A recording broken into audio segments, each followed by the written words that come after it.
राज्य सरकार ने अधिसूचित की। धन्यवाद। माननीय V Vijay Sai Reddy.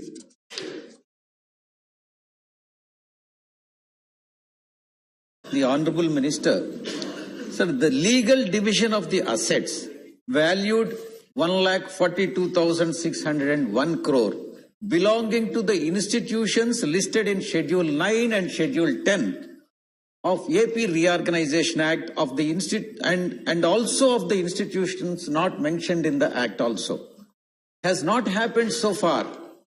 And it is the responsibility of the central government to ensure that Act is implemented. This has hampered their functioning and has an adverse impact on the Andhra Pradesh. Is the ministry taking any steps to expedite the division of such assets? And my colleague, Honorable Manya Ramesh ji, was the author of this AP Reorganization Act. Thank you. At that point of time. Thank you. Thank you. महोदय, 9वीं अनुसूची में के अंतर्गत संस्थान है और इसके निपटारा के लिए एक शिलाभिरेख कमेटी भी बनाई गई थी। 90 संस्थानों के संबंध में शिलाभिरेख कमेटी ने अपनी संस्तुति दी है जो प्राप्त हुआ। तेलंगाना ने 90 में से 68 संस्थानों की सिफारिशों पर कोई आपत्ति नहीं की, लेकिन आंध्र प्रदेश इन 68 में से 33 संस्थानों पर सहमत है। आंध्र प्रदेश समग्र हल के पक्ष में है, जबकि तेलंगाना केस बाई केस सिफारिश को स्वीकार करने के पक्ष में है। यहाँ कुछ विवाद आते हैं। 10वीं अनुसूची में प्रशिक्षण केंद्र भी हैं, तो इसके तहत 112 प्रशिक्षण संस्थान केंद्र वर्णित है। धारा 75 के अनुसार इसके विभाजन का कोई प्रावधान नहीं है और आंध्र प्रदेश इन्हें जनसंख्या के अनुपात में विभाजित करना चाहता है तथा तेलंगाना स्थान के आधार पर।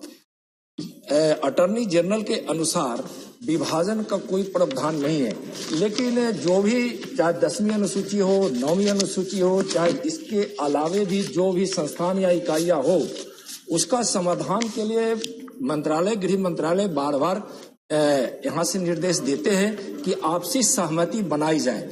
आपसी सहमति के आधार पर ही इस पर कुछ निर्णय हो सकता है और हम तो सिर्फ समन्वय का काम करते हैं, हम कोई आदेश जारी नहीं कर सकते हैं।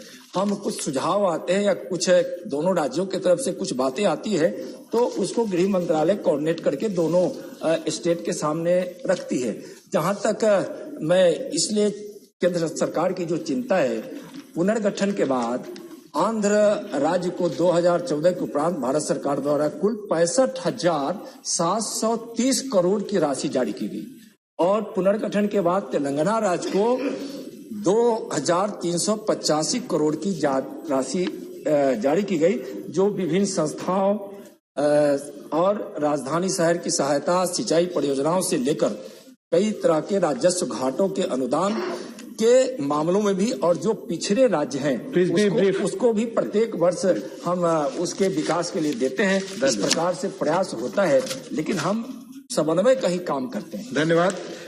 माननीय श्री सीएम रमेश जी। माननीय